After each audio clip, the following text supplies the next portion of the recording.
Welcome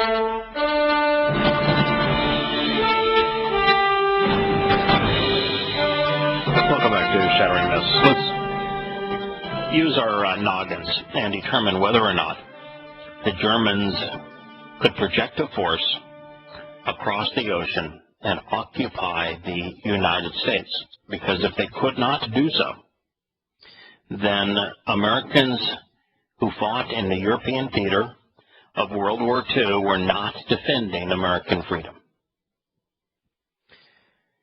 If you look at the German situation at the height of German power, before America was firebombing German cities, at the height of their power, the Germans couldn't invade England.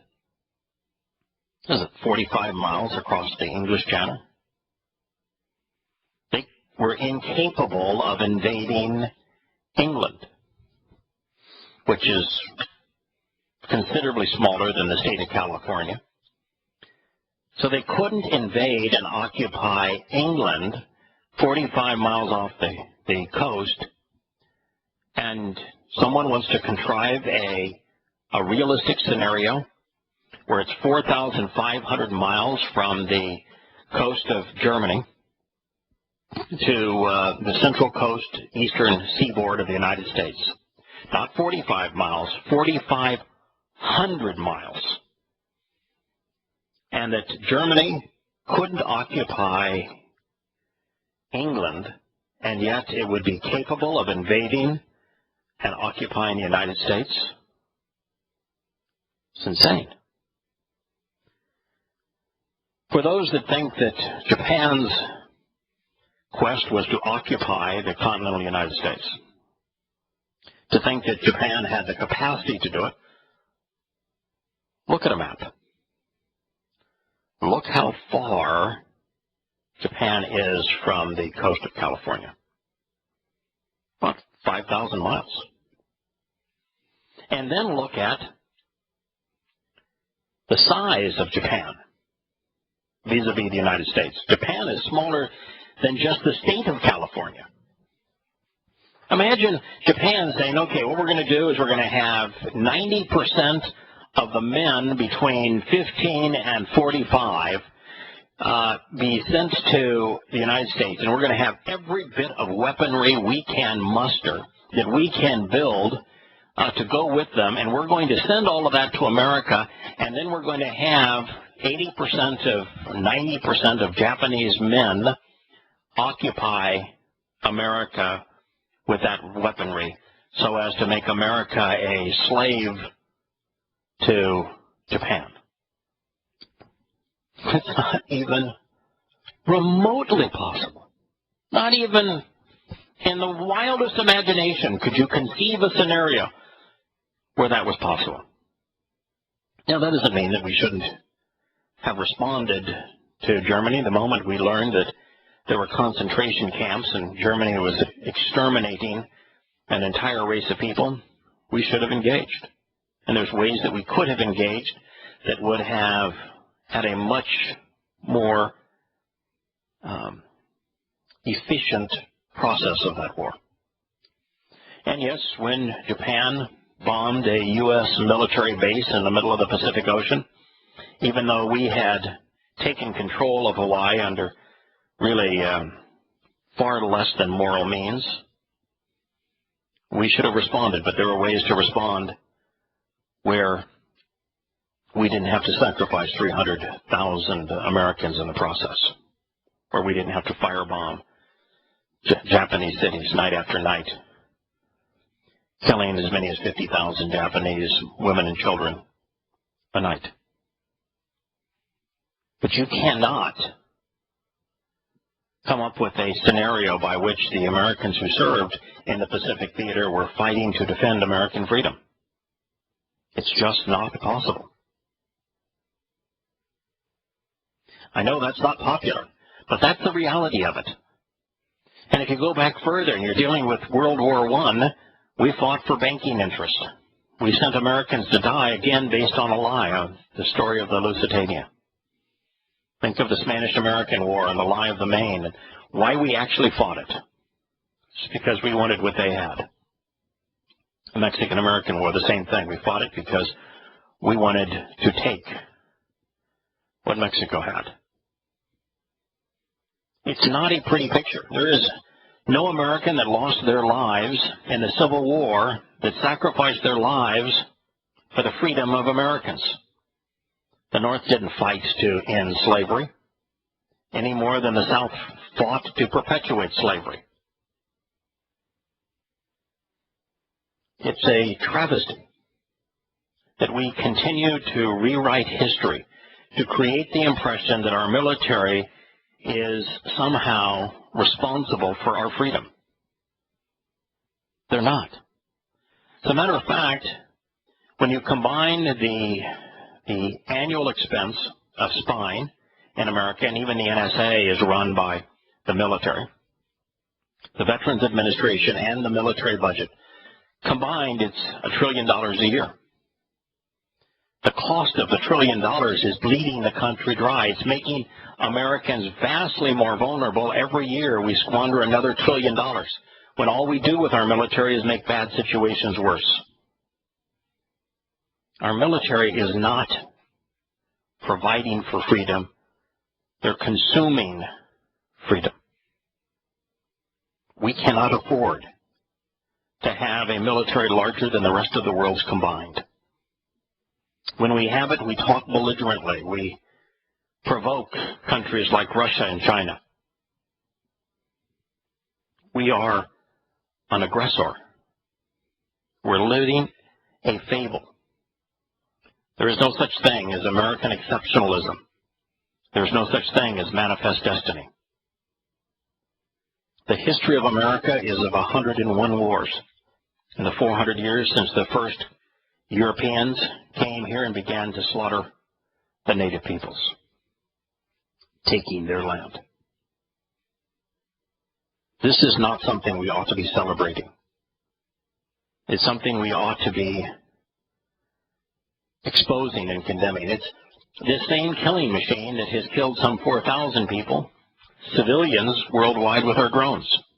And now we're bringing the drones back home and deploying them here. This is a twisted world, one which we would be wise to stand up and oppose, and yet yesterday, even as I was trying to be distracted for the day in sports, everywhere it was honor the military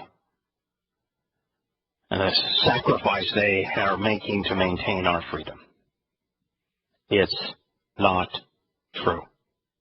And if you have to lie to promote your agenda is not worth promoting. The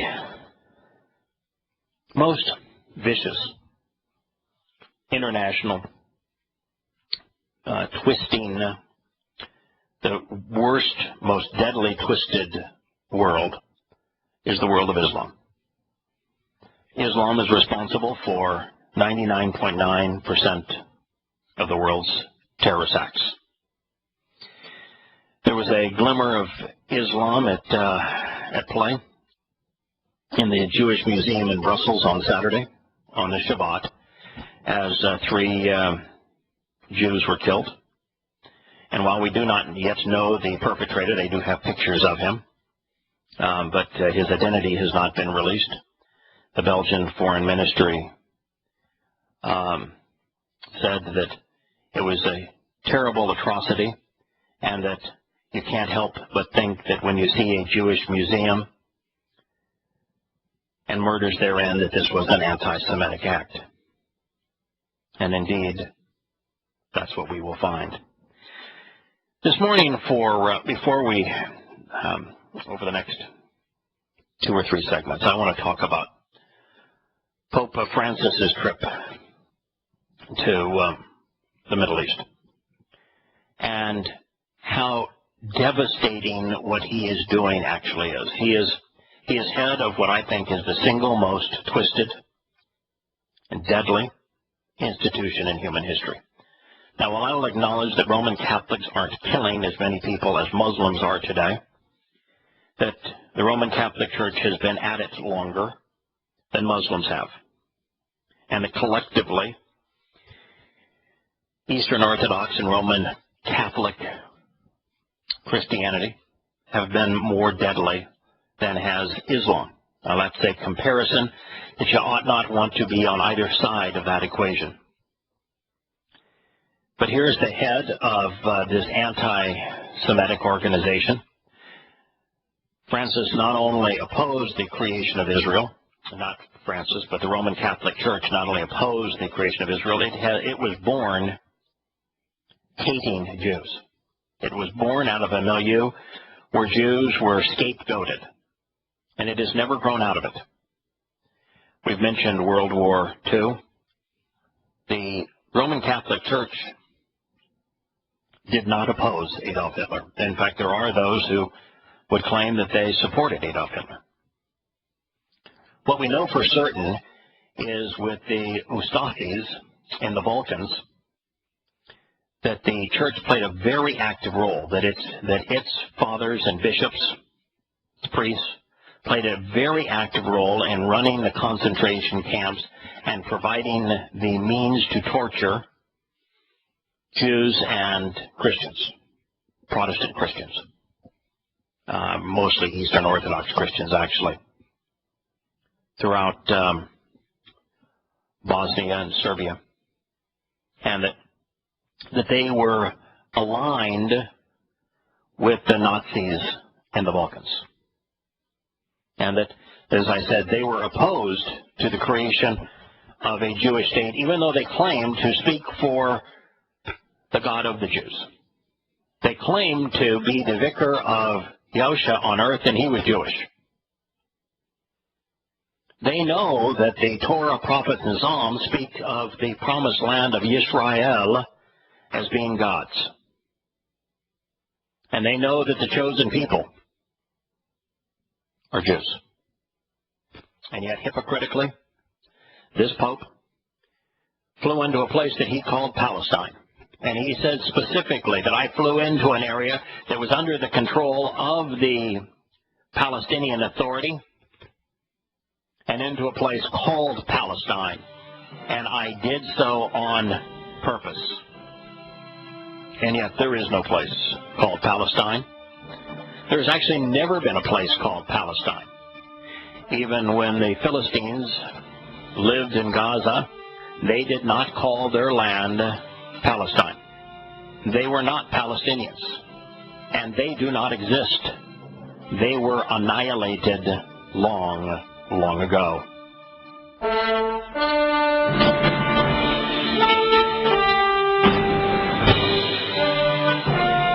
The very beginning of Pope Francis's trip spelled disaster.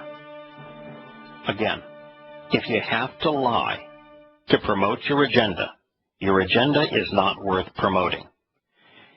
Pope Francis flew directly into what he personally called the state of Palestine.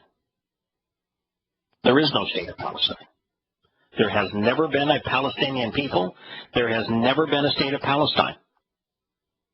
When the Philistines long ago lived in Gaza and never lived outside of Gaza, they were Yisrael's enemy. Yisrael occupied what is now Israel, in addition to, includes all of what would be considered the West Bank. It was all part of Israel. Where he flew was into Bethlehem. It was part of Israel. The Philistines of long ago, this Pope knows. Now, I don't want to put too many thoughts into this man's mind. I am absolutely convinced that if a normal rowboat has 2 oars in the water, this poor sap has got but one. And he flew into a state of Palestine when he should have known full well that the last Philistine was killed by the Assyrians 2,600 years ago. The only reason that the name Palestine exists today is because after the second time Jews unsuccessfully tried to oppose despicable Roman occupation. And this is the Roman Catholic Church, after all, that grew out of the Roman Empire, that after absolutely sickening occupation and oppression, where Hadrian had come to the Temple Mount and standing in the middle of the Temple Mount, after his country had destroyed the temple, decided he was going to rename Jerusalem after himself. And that he was going to build not only monstrous temples to Jupiter, but also to himself, right there on the Temple Mount. And that's what caused the Second Jewish-Roman War. Hadrian baited them into it.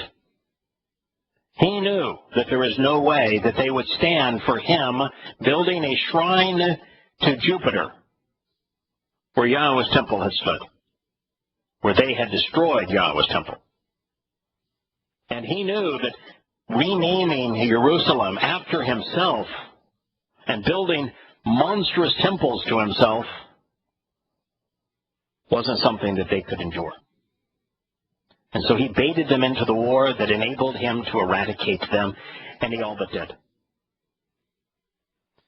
And during his war, he outlawed the Torah, made it illegal. Every copy of the Torah that could be found by Romans was burnt on the Temple Mount. Hebrew scholars were wrapped in the Torah, as the Torah was soaked in water and then wrapped around them as they were burned alive, so they would burn alive more slowly. Circumcision was outlawed, which means there could be no relationship with the one true God, and salvation was now impossible. He made any observation based upon Yahweh's calendar illegal, punishable by death. If you observed Pesach, Matzah, Bakurim, Shavuot, Teruah, Kappurim, or Sukkah, you would be killed. He declared war on all things Yahweh. And this is the spring from which Roman Catholicism and the Eastern Orthodox Church have emerged.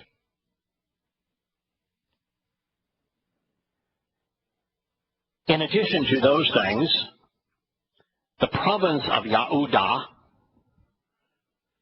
was renamed by Hadrian. He decided to call the place Philistia, even though there was no one left there. Yes, he made it illegal for Jews to live there. He killed hundreds of thousands of them after just 60 years previously, the Romans had killed millions. And those who survived were all sold into slavery, carried throughout Europe to be slaves. At that point, he came up with a fictitious name after the enemy of the Jews and decided, I will disgrace them and I will disgrace their God even further by calling the province of Yehuda Palestina. And so when the church promotes that lie, he can go to hell.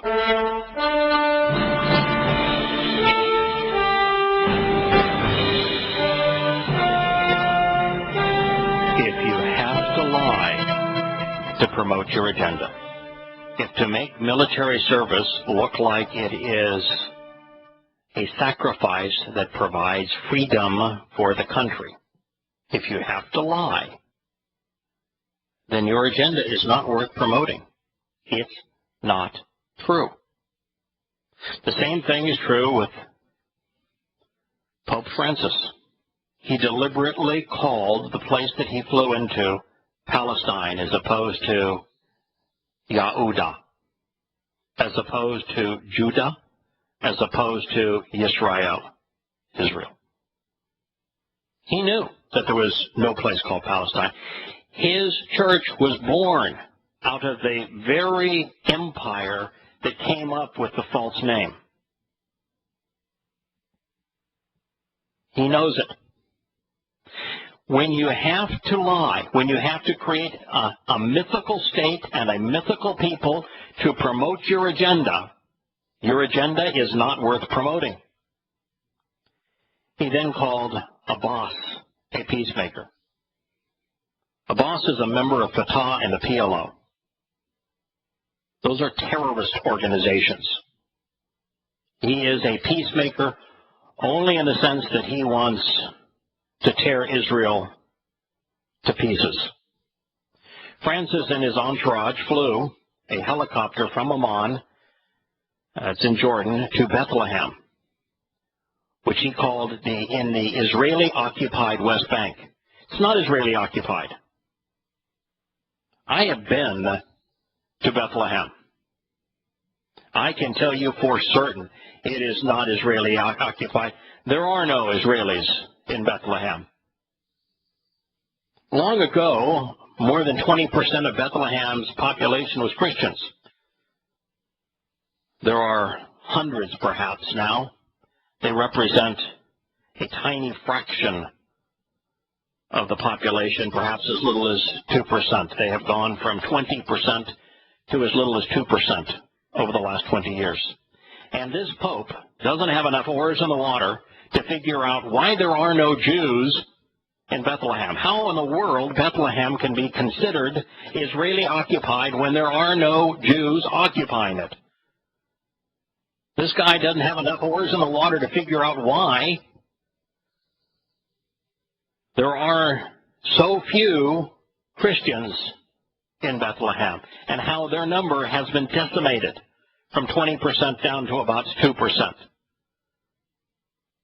And he calls the source of the rage that has slaughtered them a peacemaker. Then, in typical fashion, he says that both sides need the courage to end this protracted conflict. It was a conflict created by Rome. He is the Roman Church. Jews have consistently been the victims. They are not the perpetrators. There is no moral equivalency here. If you have to misrepresent history, if you have to be ignorant of the present to promote your agenda is not worth promoting.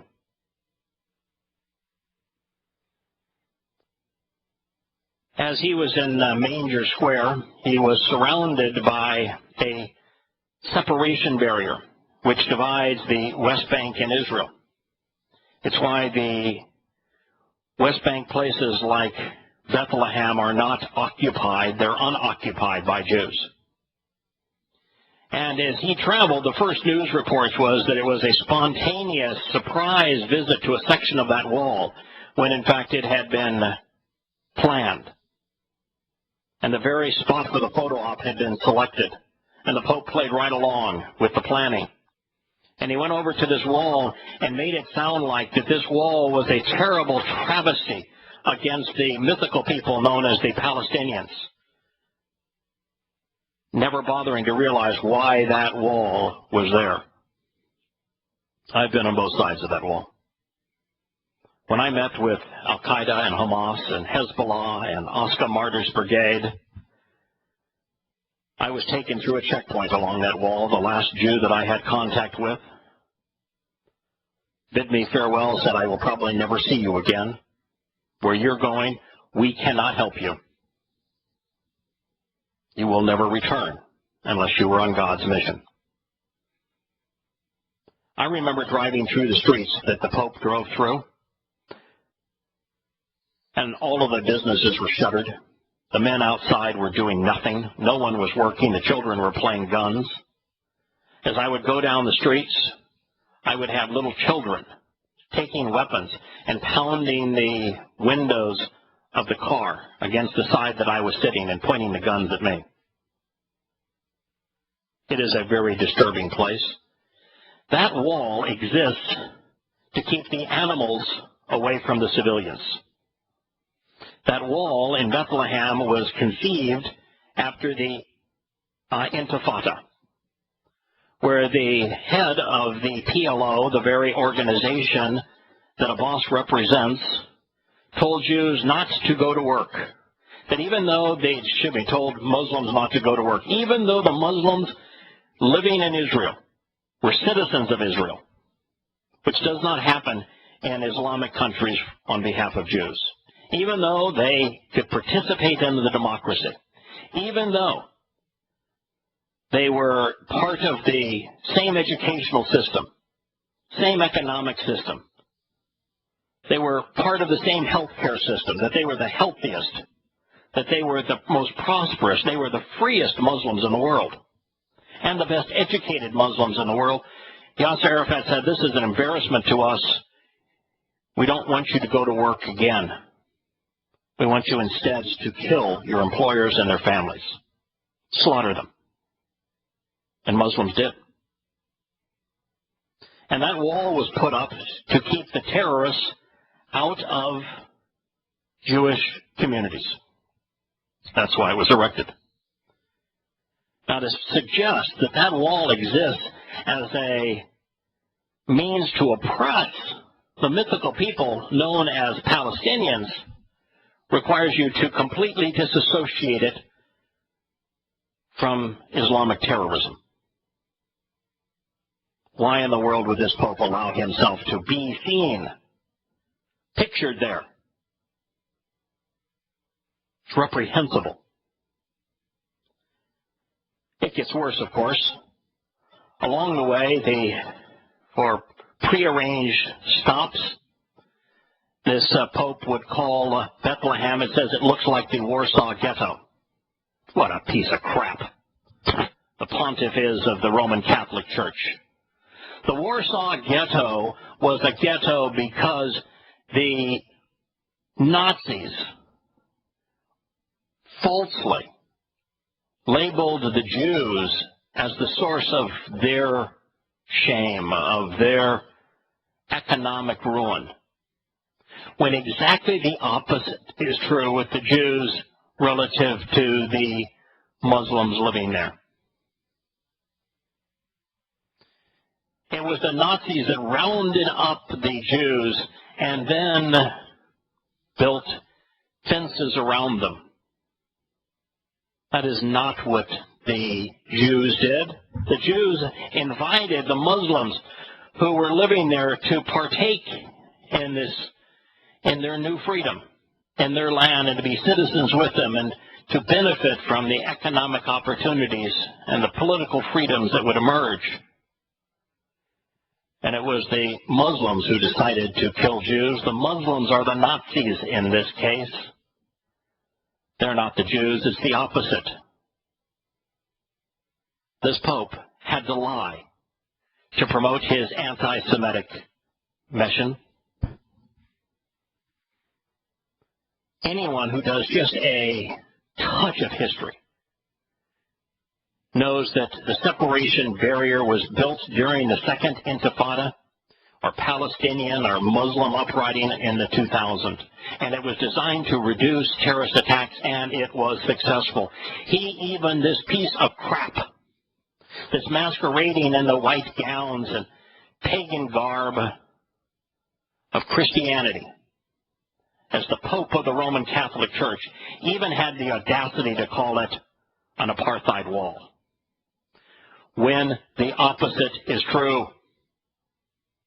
And he knows it. Rather than being second-class citizens, as Jews are in every Islamic country, the Muslims living in Israel were full participants in the economy, in the educational system, in the healthcare system, in the political system. It's the antithesis of apartheid. The Muslims living there were the most prosperous, freest, healthiest, and best educated Muslims in the world. If that's apartheid, that's what we need for the whole world. This is absolutely reprehensible. This scum operating as Pope. If you're a Roman Catholic, shame on you. You are no better than those who lived in the apartment building in Isla Vista that listened to Mr. Rogers' rant and did nothing. In fact, you may be worse. Although the Vatican said that the purpose of the trip was religious, political overtones were ever present.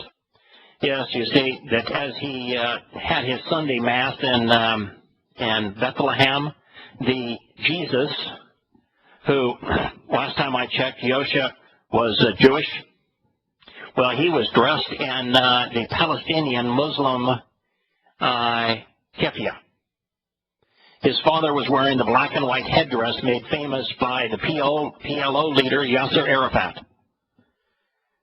They dressed him up as a Muslim. Pictures equating Palestinian suffering with that of the Christian version of Christ were everywhere. And they were orchestrated by the Palestinian Authority to recreate history. The Pope never once complained. He never once made the connection. Instead, he bemoaned the fact that in 1948, with the creation of Israel, the Palestinians were forced to abandon their homes. They weren't forced to abandon their homes by the Jews, but instead by the Muslims. Read your history. This man is utterly and completely reprehensible. Everything that he did over these 3 days was dishonest and counterproductive, and most importantly of all, in direct opposition to the Creator God of the universe, while he pretends to represent him.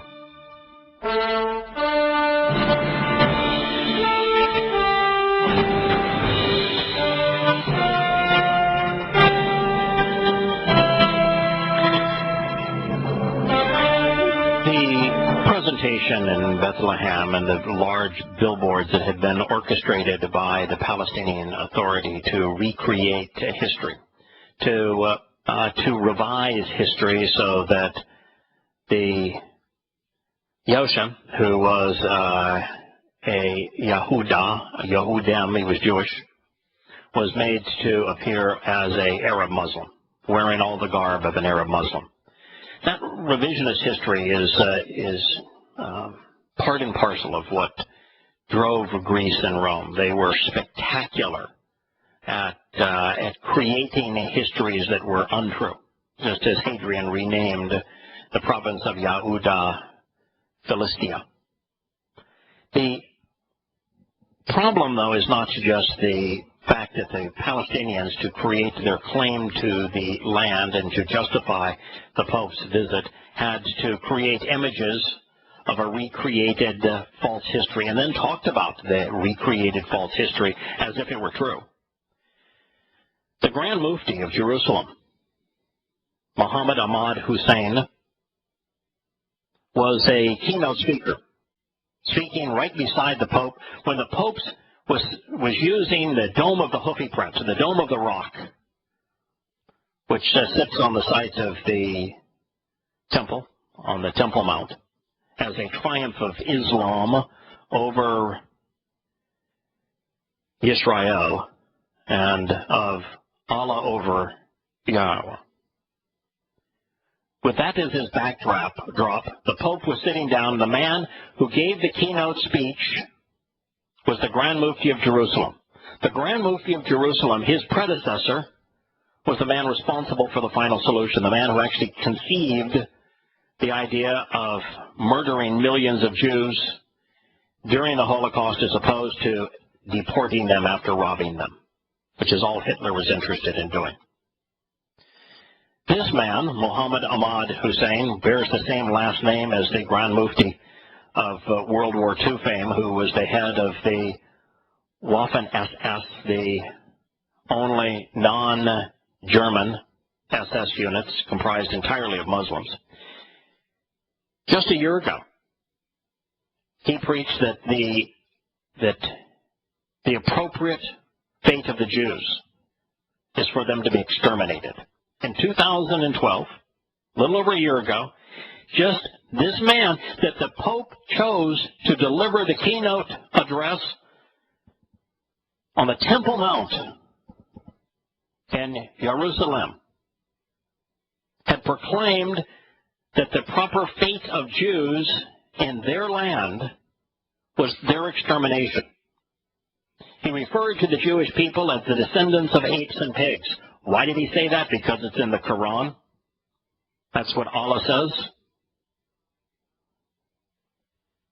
And yet, Pope Francis sat there as this man made a speech right beside him with the Dome of the Rock sitting where Yahweh's temple once stood. And he claims to speak for God. He may speak for Allah, but he does not speak for Yahweh. He is one of many religious leaders that spoke, but none as inappropriate as that experience. When you consider what this Pope allowed to be done, what he said, what he did, who he surrounded himself with, I would tell you, ladies and gentlemen, there's no more despicable person in the world today. It is repulsive. The only good news in the whole thing is that Yahweh holds individuals who claim to speak for him and who deceive accountable. Pope Francis will end up in Sheol. His soul will be forever tormented. I wish there was only more that God was willing to do. If you're a Roman Catholic, shame on you. Your twisted, perverted view of history is tormenting the world even today. I had the opportunity to read the Christian view of Jews, just as the Roman Catholic and Eastern Orthodox churches were being formed, as Christianity was expressing its views. And in our program during the news hour tomorrow, I'm going to share what the first Roman Catholic and Eastern Orthodox Christians had to say about Jews, so that you know that this Pope hasn't changed, that his church has been responsible for its grotesque presentation for centuries.